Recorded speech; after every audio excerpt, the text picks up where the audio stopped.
안녕하세요. 택시톡 채널의 에반스입니다. 오늘은 택시 기사가 되는 법?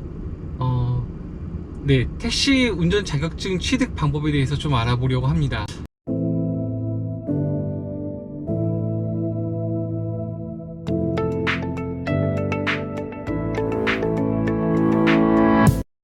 우선 택시 자격증을 따기 전에 본인이 이게 직업을 갖는 거잖아요. 그래서 본인이 이 택시 운전하는 것이 본인 적성에 맞는지에 대해서 좀 생각해 볼 필요성이 있는 것 같은데, 저 같은 경우에도 일단 자격증을 따기 전에 그런 부분을 좀 많이 생각을 해봤던 것 같아요. 그래서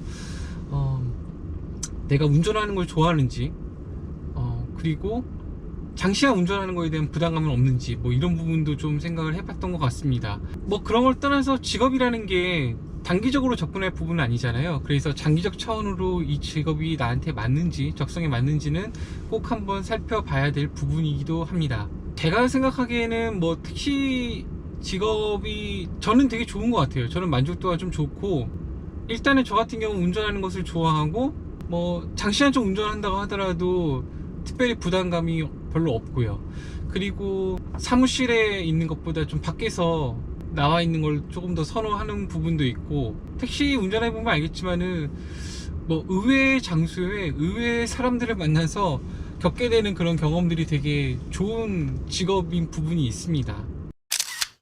요즘 배송이나 배달 업무가 상당히 좋은 직업으로 각광받고 있는 부분도 있긴 하지만은, 사실 뭐 택시 직업이라는 것 자체가 추울 때 춥지 않고 더울 때 덥지 않는 이 차 안에서, 네, 그런 장점도 분명히 있습니다. 물론 좀 단점도 존재합니다. 단점이라고 하면은 회사마다 이거는 좀 차이가 있을 수가 있는데, 주 6일 근무를 해야 되고, 특정 시간대, 뭐 지금처럼 좀 이른 새벽 그리고 늦은 심야 시간에 근무를 해야 되는 경우도 있습니다. 그리고 좀 이거는 개인별로 차이가 많이 있긴 한데, 근무 시간 대비 좀 다소 낮은 급여도 말씀드릴 수가 있습니다. 제가 매번 유튜브 방송을 찍을 때마다 택시 요금 관련된 거를 자꾸 좀 얘기하게 되는데, 택시 요금이 낮기 때문에 급여 수준이 그렇게 높지가 않습니다. 이게 개인별로 분명히 차이가 있긴 하고요. 저희 회사 같은 경우에 이번 달 급여를 좀 보면 400만 원 이상 벌어 가시는 분들도 계십니다.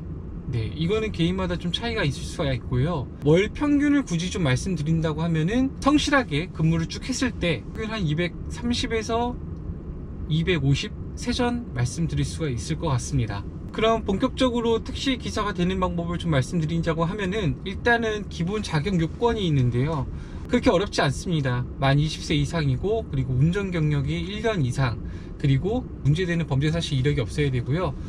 이런 조건들만 사실 맞으면은 특별히 자격 요건에 문제되는 경우는 없습니다.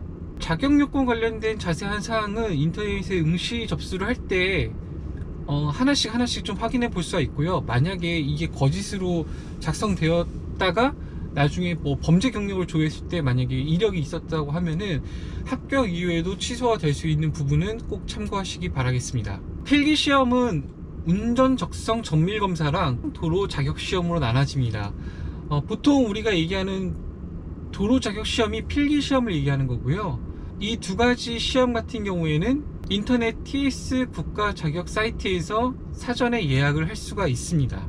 근데 저도 이번에 알았는데, 예전에는 운전 적성 정밀 검사랑 그리고 그 필기 시험을, 네, 도로 자격 시험을 따로 봤거든요. 그러니까 적성 정밀 검사 시험 먼저 봐서 이거 합격하고 다른 날 그 필기 시험을 봤는데, 지금은 예약할 때 보면은 원스톱 신청이라는 게 생겼어요. 그래서 오전에 운전 적성 정밀 검사를 보게 돼서 합격 그 적합 판정, 예, 적합 판정을 받게 되면은 오후에 도로 자격 시험 필기 시험을 볼 수가 있습니다. 그래서 그냥 하루에 다 시험을 볼 수가 있어요. 물론 이거는 일정을 잘 맞춰야 되긴 하겠지만은, 하루 만에 택시 자격증을 딸 수 있는 좋은 원스톱 시스템이 생겼으니 이것 또한 잘 활용하시면 좋을 것 같습니다. 운전 적성 정밀 검사는 그냥 간단하게 얘기해서 적성 검사라고 하는데, 뭐 이 시험 내용을 좀 보면은 순발력 테스트 뭐 이런 게 좀 있어요. 그래서 이렇게 컴퓨터 화면을 보면서 시험을 보게 되거든요. 시험이라는 것보다 검사를 받게 되거든요. 화면에 차가 이렇게 지나갈 때 멈춰라는 뭐 이게 선에 있는데 거기에 빨리 이렇게 브레이크를 밟아줘야 됩니다. 네, 실제로 시험 기계가 브레이크도 있습니다. 그래서 그걸 딱 밟아주는 뭐 이런 순발력 테스트, 그리고 인지 검사, 약간의 시력 테스트 같은 것도 있고요. 인성 검사 같은 것도 있습니다. 그래서 이 사람이 택시를 봐도 되는 인성인지 뭐 그런 검사도 있습니다. 적성 검사는 사실 뭐 따로 준비할 게 없습니다. 막상 가서 보면은 시험 시간이 한 1시간 좀 넘게 걸리기도 하고 1시간 반, 뭐 2시간까지 걸리는 경우도 있다고 하는데요. 앞에서 감독관이 시험 보는 항목별로 사전에 설명을 되게 충분히 해줍니다. 네, 이건 이렇게 하고요, 이건 이렇게 하고요 해서 시험을 보시면 됩니다.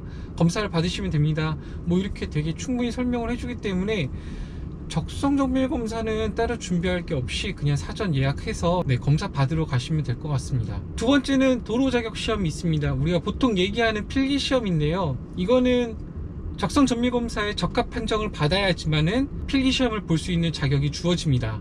만약에 부적합 판정이 받았을 경우에는 적합 판정을 받고 나서 필기 시험을 응시할 수가 있습니다. 그 시험 과목은 교통 관련 법규, 그리고 안전운행 요령, 운송 서비스, 지리, 이렇게 4가지로 나눠지는데요. 객관식 총 80문항 중 총 100점이고요. 이 중에서 60점을 맞아야지만은 합격을 받을 수가 있습니다. 국가 자격시험이 다 이 기준이랑 동일하기 때문에 택시 자격시험도 동일한 기준으로 60점 이상 맞아야 됩니다.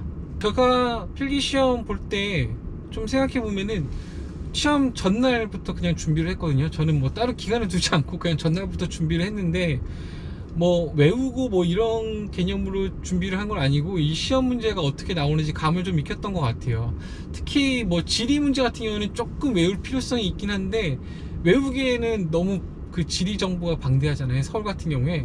그래서 그거는 좀 약간 네, 찍기 신공이 있었던 것 같고, 뭐 문제가 어떻게 나오냐면 뭐 학동사거리에 가까운 역을 찾으시오. 물론 객관식이고요. 뭐 1번 노년역, 2번 언주역, 강남역 뭐 이런 식으로 나옵니다.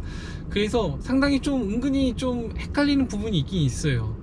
그리고 교통 관련 법규 같은 경우에가 오히려 저는 더 어려웠던 것 같아요. 이게 약간 기준이 조금, 그러니까 그 객관식 문제 중에 한 2가지 문항이 되게 좀 기준이 헷갈리는 부분들이 있어요. 네, 자동차 전비 쪽 같은 문제도 좀 나왔던 것 같은데 이런 게 뭐 한 2개가 좀 헷갈립니다, 나중에. 근데 좀 그래도 좀 감을 입혀서 가면은, 그래도 감을 좀 익혀서 가면은 네, 합격하는데 크게 문제는 없을 거라고 저는 생각되어집니다. 요거는 그 가까운 서점에서 책자를 사서 시험을 준비할 수도 있고요. 만약에 기출문제를 좀 보고 싶다, 그런 경우에는 그 영상 하단에 저희 택시 정보공유 카페, 네이버 카페 주소가 있거든요, 링크가. 거기 들어오시면은 기출문제를 확인할 수 있으니 잘 활용하시면 좋을 것 같습니다. 위 2가지 적성 정밀 검사랑 그리고 도로 자격 필기 시험 또한 시험이 마치는 대로 결과를 바로 알 수가 있어요. 그리고 필기시험 같은 경우에는 합격을 하고 나면 택시 자격증이 바로 나옵니다. 네, 그거를 받으면 되고요. 이 자격증을 가지고 바로 택시 회사에 취업을 하고 싶은 경우에는 각 지역별로 연수원이 있거든요. 도로교통 연수원이 있는데 거기에서 2일에 거쳐서 16시간 동안 교육을 진행해야 됩니다. 예전에는 모여서 진행을 했는데요. 지금은 코로나 때문에 온라인으로 교육이 진행되기 때문에 하루에 8시간씩 네, 이틀에 나눠서 교육 진행되는 거를 참고하시면 되겠습니다. 이것 또한 온라인으로 예약이 가능하고요. 만약에 온라인으로 예약이 접수 마감이 되었다고 하더라도 그 도로교통연수원에 전화를 하셔서 예약이 가능한지 문의하시면은 방문 접수 또한 가능하니 이 부분도 참고하시면 좋을 것 같습니다. 이상 택시 자격증을 따는 방법을 좀 말씀드렸는데요.